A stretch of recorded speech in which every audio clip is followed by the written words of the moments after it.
Mr. Speaker. I call Chris Bishop. Well, thank you, Mr. Speaker. Pleasure to take a call on this bill.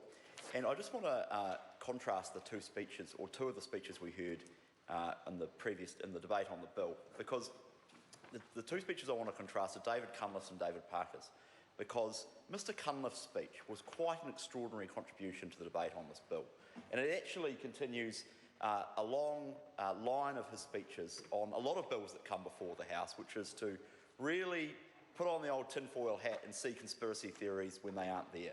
Because somehow, on this very technical, very important but very technical piece of legislation, he seemed to imagine all sorts of theories about foreign investment and about the dairy industry.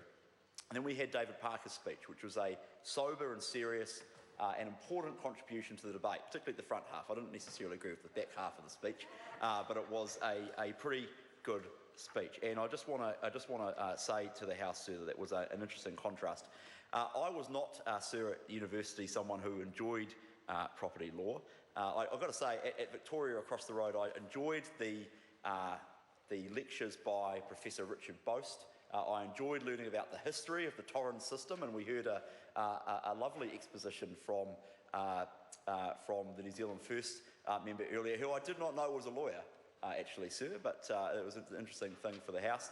We heard a very interesting exposition from Mr. O'Rourke about the history of the Torrens system, and it is fascinating. And I particularly enjoyed the lectures from Professor Boast on some of the history of Maori land law, and we've just heard from Honourable Nanaia Mahuta about some of the past wrongs and some of the implications for Maori under this Act.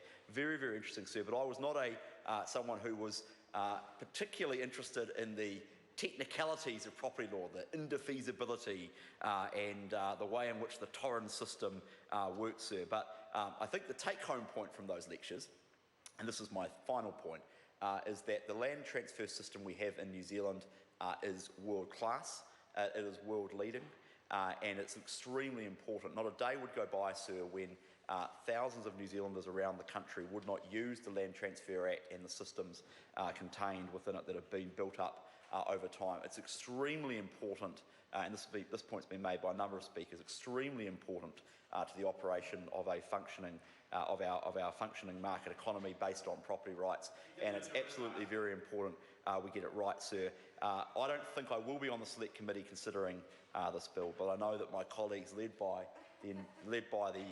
Sarah Dowie and the rest of her team, will be doing a good job of considering this bill in great detail. And with those brief remarks, sir, I commend this bill to the House.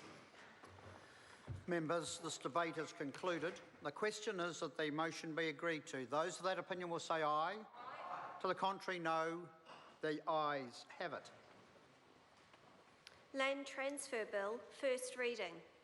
The question is that the Land Transfer Bill be considered by the Government Administration Committee. Those of that opinion will say aye. Aye. To the contrary, no. The ayes have it. Call on Government Order of the Day number 3.